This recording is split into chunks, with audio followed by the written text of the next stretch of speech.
बेळगावी की जनता का प्यार और आशीर्वाद अतुलनीय है। ये प्यार, ये आशीर्वाद पाकर हम सबको आपकी सेवा के लिए हमें दिन रात मेहनत करने की प्रेरणा मिलती है। आपका ये आशीर्वाद हमारे लिए प्रेरणा शक्ति बन जाता है। बेळगावी की धरती पर आना किसी तीर्थ यात्रा से कम नहीं होता। ये कित्तूर की रानी चेन्नम्मा और क्रांतिवीर संगोली रायण्णा की भूमि है। देश आज भी इन्हें वीरता और गुलामी के विरुद्ध आवाज उठाने के लिए याद करता है। साथियों, आज की लड़ाई हो या फिर उसके बाद भारत का नवनिर्माण, बेळगावी की महत्वपूर्ण भूमिका हमेशा रही है। आजकल हमारे देश में, कर्नाटका में स्टार्टअप्स की खूब चर्चा होती है, लेकिन एक तरह से देखें तो बेळगावी में तो 100 साल पहले ही स्टार्टअप्स की शुरुआत हो गई थी। 100 साल पहले मैं आपको याद कराने आया हूं। बाबूराव पुसालकर जी ने 100 साल पहले यहां एक छोटी सी यूनिट की स्थापना की थी। तब से बेळगावी अनेक तरह की इंडस्ट्री के लिए इतना बड़ा बेस बन गया है। बेळगावी की इसी भूमिका ने डबल इंजन सरकार इस दशक में और सशक्त करना चाहती है। भाइयों और बहनों, आज जिन प्रोजेक्ट का लोकार्पण और शिलान्यास किया गया है, उनसे बेळगावी के विकास में नई गति आएगी। सैकड़ों करोड़ रुपए के प्रोजेक्ट्स कनेक्टिविटी से जुड़े हैं, पानी की व्यवस्था से जुड़े हुए हैं। आप सभी को इन सारी विकास की योजनाओं के लिए इस क्षेत्र की प्रगति का एक मजबूत गति देने के इस अवसर पर मैं बहुत बहुत बधाई देता हूं। आज बेळगावी से पूरे हिंदुस्तान को भी भेंट सौगात मिली है। हिंदुस्तान के हर किसानों को आज कर्नाटका से जोड़ा है, बेळगावी से जोड़ा है। आज यहां से पीएम किसान सम्मान निधि की एक और किस्त भेजी गई है। सिर्फ एक ही बटन दबाकर, एक ही क्लिक पर देश के करोड़ों किसानों के बैंक खाते में 16,000 करोड़ रुपए पहुंचे हैं। यहां जो मेरे रायतू बंधु है ना, वो अपना मोबाइल देखेंगे तो मैसेज आ गया होगा। दुनिया के लोगों को भी अजूबा होता है, और इतनी बड़ी रकम 16,000 करोड़ रुपया पल भर में, और कोई बिचौलिया नहीं, कोई कटकी कंपनी नहीं, कोई करप्शन नहीं, सीधा सीधा किसान के खाते में अगर कांग्रेस के राज होता तो प्रधानमंत्री कहते थे कांग्रेस के कि 1 रुपया भेजते हैं 15 पैसा पहुंचता है। अगर आज उन्होंने 16,000 करोड़ का सोचा होता तो आप सोचिए 12-13 हजार करोड़ रुपया कहीं गायब हो गया होता। लेकिन ये मोदी की सरकार है।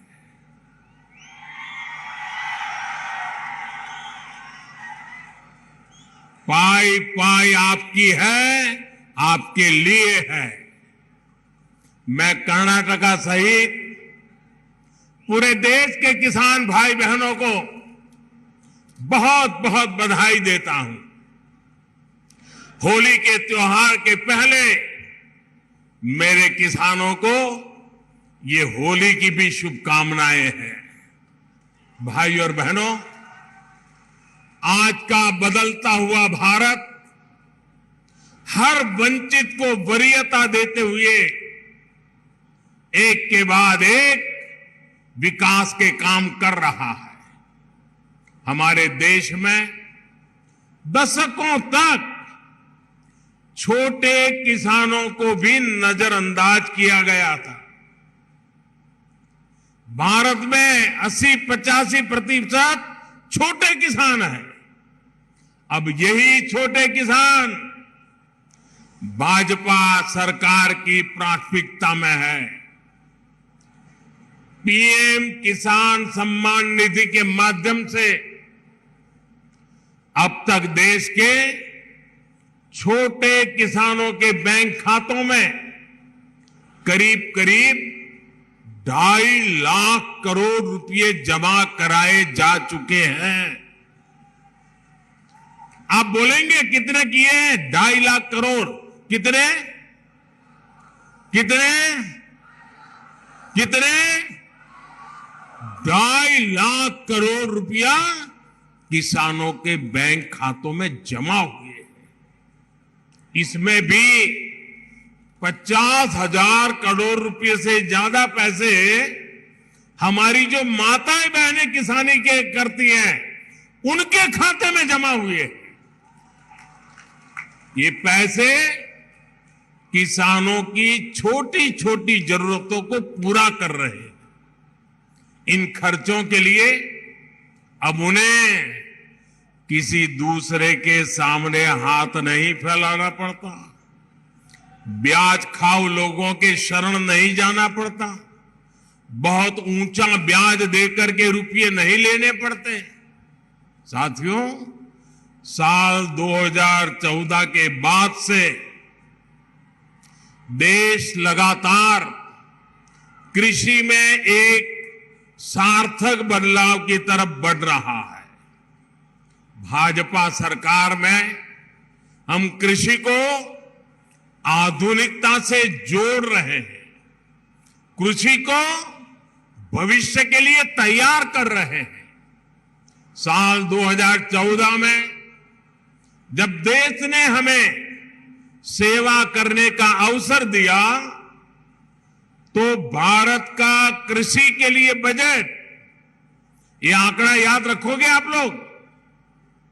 याद रखोगे?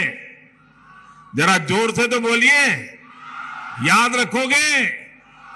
देखिए, जब हम आए थे 2014 में सेवा के लिए, आपने मौका दिया था, तब भारत का कृषि बजट 25,000 करोड़ रुपए था। कितना कितना?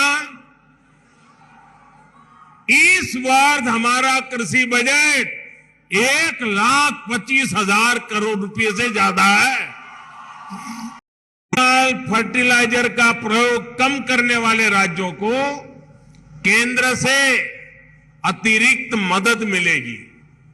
भाइयों और बहनों, हम देश की कृषि को भविष्य की चुनौतियों को देखते हुए हमारी पूरी इस किसानी ग्रामीण अर्थव्यवस्था, इसमें नए प्राण लाने के लिए हम कृतनिश्चयी हैं, बल दे रहे हैं।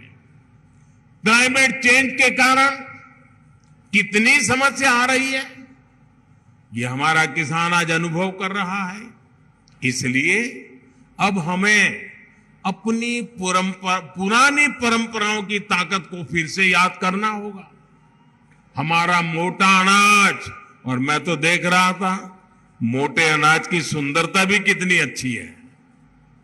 हमारा मोटा अनाज हर मौसम, हर परिस्थिति को झेलने में सक्षम है और ये सुपर फूड है।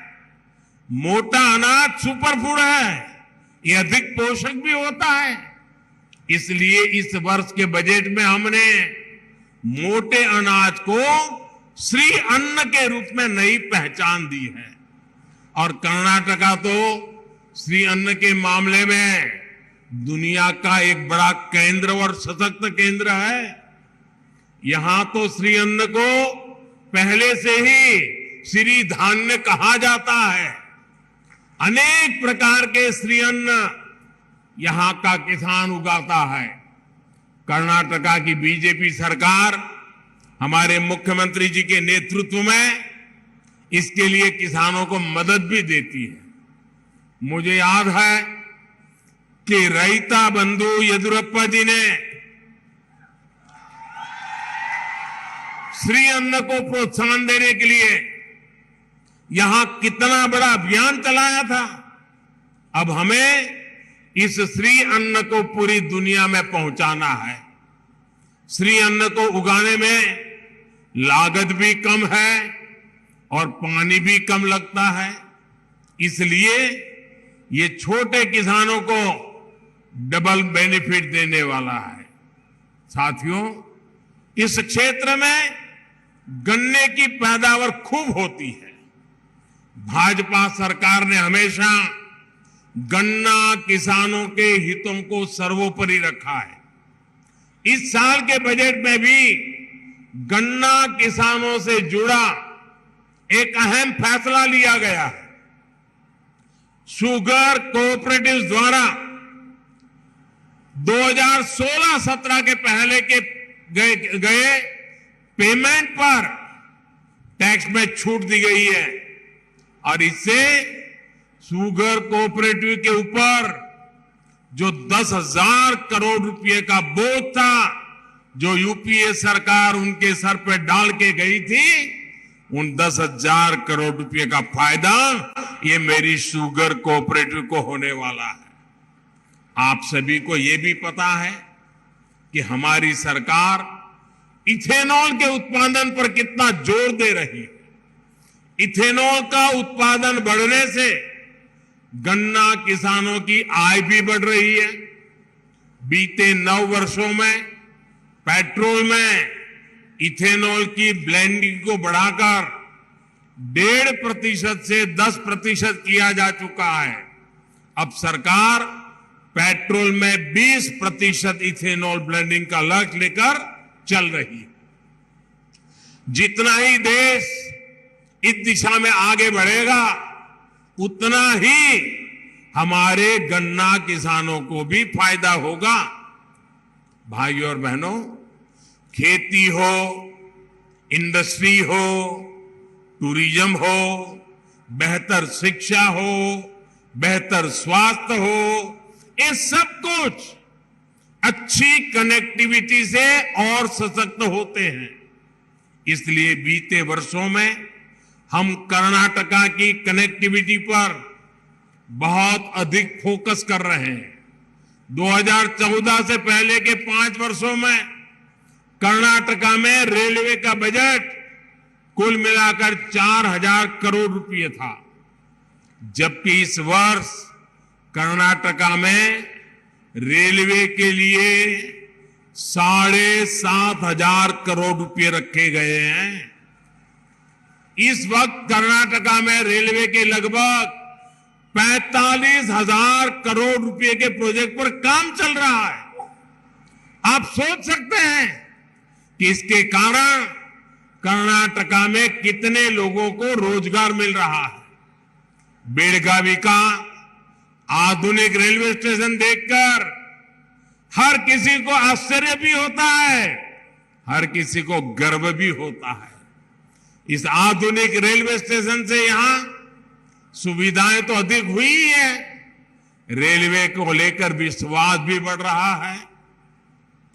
ऐसे शानदार स्टेशन पहले लोग विदेशों में ही देखते थे, अब भारत में भी ऐसे स्टेशन बन रहे हैं। कर्नाटका के अनेक स्टेशनों का, रेलवे स्टेशनों का ऐसे ही आधुनिक अवतार में सामने लाया जा रहा है। लोंदा घाटप्रभा लाइन की डबलिंग से अब सफर तेज होगा और सुरक्षित होगा। इसी प्रकार जिन नई रेल लाइनों पर आज काम शुरू हुआ है, वे भी इस क्षेत्र में रेल नेटवर्क को सशक्त करेगी। बेलगावी तो एजुकेशन, हेल्थ और टूरिज्म के लिहाज से एक बड़ा सेंटर है। ऐसे में अच्छी रेल कनेक्टिविटी से इन सेक्टर्स को भी लाभ होगा। भाइयों और बहनों, भाजपा की डबल इंजन सरकार तेज विकास की गारंटी है। डबल इंजन सरकार कैसे काम करती है, इसका उदाहरण जल जीवन मिशन है। साल 2019 तक कर्नाटका के गांवों में सिर्फ 25% परिवारों के पास घर में नल से पानी के लिए कनेक्शन था। आज कर्नाटका में नल से जल की कवरेज डबल इंजन सरकार के कारण, हमारे मुख्यमंत्री जी के सक्रिय प्रयासों के कारण आज कवरेज 60% से अधिक हो चुकी है। यहां बेलगावी के भी 2 लाख से भी कम घरों में नल से जल आता था। आज ये संख्या 4.5 लाख पर पार कर चुकी है। हमारी गांव की बहनों को पानी के लिए भटकना न पड़े, सिर्फ इसी के लिए ही इस बजट में 60,000 करोड़ रुपए दिए गए हैं। भाइयों और बहनों, बीजेपी सरकार समाज के हर उस छोटे से छोटे वर्ग को सशक्त करने में जुटी है, जिसकी पहले की सरकारों ने सूद नहीं ली थी। बेलगावी तो कारीगरों, हस्तशिल्पियों का शहर रहा है। ये तो वेणुग्राम यानी बांस के गांव के रूप में मशहूर रहा है। आप याद कीजिए, पहले की सरकारों ने लंबे समय तक बांस की कटाई पर रोक लगा दी थी। हमने कानून बदला और बांस की खेती और व्यापार के रास्ते खोल दिए। इसका बहुत बड़ा लाभ बांस का काम करने वाले कलाकारों को हुआ है। बांस के अलावा यहां दूसरे क्राफ्ट का काम भी खूब होता है। इस वर्ष के बजट में पहली बार ऐसे साथियों के लिए हम पीएम विश्वकर्मा योजना लेकर आए हैं। इस योजना से ऐसे सभी साथियों को हर प्रकार की मदद दी जाएगी। साथियों, आज जब मैं बेलगावी आया हूं तो एक और विषय पर अपनी बात रखना जरूर चाहूंगा। मैं आपको याद दिलाना चाहता हूं कि कांग्रेस किस तरह कर्नाटका से नफरत करती है। कर्नाटका के नेताओं का अपमान कांग्रेस की पुरानी संस्कृति का हिस्सा है। जिस किसी से भी कांग्रेस के परिवार विशेष को दिक्कत होने लगती है, उसकी कांग्रेस में बेइज्जती शुरू कर दी जाती है। इतिहास गवाह है कि कांग्रेस परिवार के आगे एस निजलिंगप्पा और वीरेंद्र पाटिल जी जैसे नेताओं का अपमान कैसा किया गया था, हर कर्नाटक के लोग जानते हैं। अब एक बार फिर कांग्रेस का एक विशेष परिवार के आगे कर्नाटका के एक और नेता का अपमान किया गया है। साथियों, इसी धरती के संतान 50 वर्ष जिनका संसदीय कार्यकाल रहा है, ऐसे श्रीमान मल्लिकार्जुन खड़गे जी का मैं बहुत सम्मान करता हूं। उन्होंने जनता की सेवा में अपने से जो कुछ भी हुआ करने का प्रयास किया है। लेकिन उस दिन मैं देखकर बहुत दुखी हो गया जब कांग्रेस का अभी अधिवेशन चल रहा था छत्तीसगढ़ में, उस कार्यक्रम में सबसे बड़ी आयु के व्यक्ति, राजनीति में सबसे सीनियर, वहां पर खड़गे जी मौजूद थे और वो उस पार्टी के अध्यक्ष थे। धूप थी, जो भी सब खड़े थे उन सबको धूप लगना बहुत स्वाभाविक था, लेकिन धूप में वो छतरी का सौभाग्य कांग्रेस के सबसे बड़ी आयु वाले, सबसे सीनियर कांग्रेस के प्रमुख खड़गे जी के नसीब नहीं हुआ। बगल में किसी और के लिए छाता लगा गया था। ये बताता है, कहने को तो खड़गे जी कांग्रेस अध्यक्ष हैं, लेकिन कांग्रेस में जिस तरह उनके साथ बर्ताव होता है वो देखकर पूरी दुनिया देख भी रही है और समझ भी रही है कि रिमोट कंट्रोल किसके हाथ में है। परिवारवाद के इसी संकंजे में आज देश की अनेक पार्टियां जकड़ी हुई है। इसी शिकंजे से हमें देश को मुक्त कराना है। इसलिए कांग्रेस जैसे दलों से कर्नाटक के लोगों को भी सतर्क रहना है। और ये कांग्रेस के लोग इतने निराश हो गए हैं, इतने निराश हो गए हैं, अब तो वो सोचते हैं जब तक मोदी जिंदा है उनकी दाल गलने वाली नहीं है। और इसलिए सारे आजकल कह रहे हैं मर जा मोदी, मर जा मोदी, नारे बोल रहे हैं मर जा मोदी। कुछ लोग कब्र खोलने में बिजी हो गए हैं। वो कह रहे हैं मोदी तेरी कब्र खुदेगी।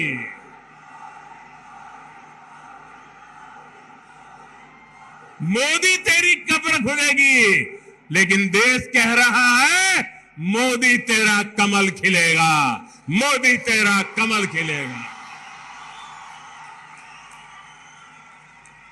साथियों, जब सच्ची नीयत के साथ काम होता है तब सही विकास होता है। डबल इंजन सरकार की नीयत भी सच्ची है और विकास की निष्ठा भी पक्की है। इसलिए हमें इस विश्वास को बनाए रखना है। कर्नाटका के देश के विकास को गति देने के लिए हमें यूं ही आगे बढ़ना है। सबका प्रयास से ही हम देश को विकसित बनाने के सपने को पूरा कर पाएंगे। और मैं आज यहां कार्यक्रम में थोड़ा देर से पहुंचा। हेलीकॉप्टर से पूरे रास्ते पर बेलगावी ने जो स्वागत किया है, जो आशीर्वाद दिए हैं, माताएं, बहनें, बुजुर्ग, बच्चे, अभूतपूर्व दृश्य था। मैं बेलगावी के, कर्नाटका के इस प्यार के लिए सर झुका करके उनको प्रणाम करता हूं, सर झुका करके उनका धन्यवाद करता हूं।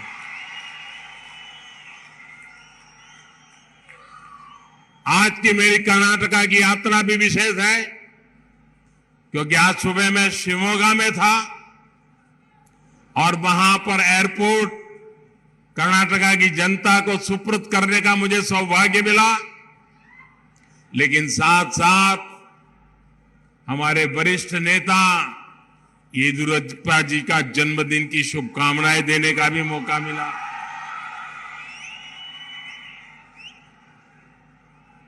और शिवमोगा से यहां आया तो आप सबने तो कमाल ही कर दिया। ये प्यार, ये आशीर्वाद, मैं आपको विश्वास दिलाता हूं, बेलगावी के मेरे प्यारे भाइयों बहनों, कर्नाटका के मेरे प्यारे भाइयों बहनों, मैं आपको विश्वास दिलाता हूं, ये आप जो मुझे प्यार दे रहे हैं ना, आप जो हम सबको आशीर्वाद दे रहे हैं ना, मैं इसे ब्याज समेत लौटाऊंगा। और कर्नाटका का विकास करके लौटाऊंगा, बेलगावी का विकास करके लौटाऊंगा। फिर एक बार आपको बहुत बहुत धन्यवाद। मेरे साथ बोलिए भारत माता की, भारत माता की, भारत माता की। बहुत बहुत धन्यवाद।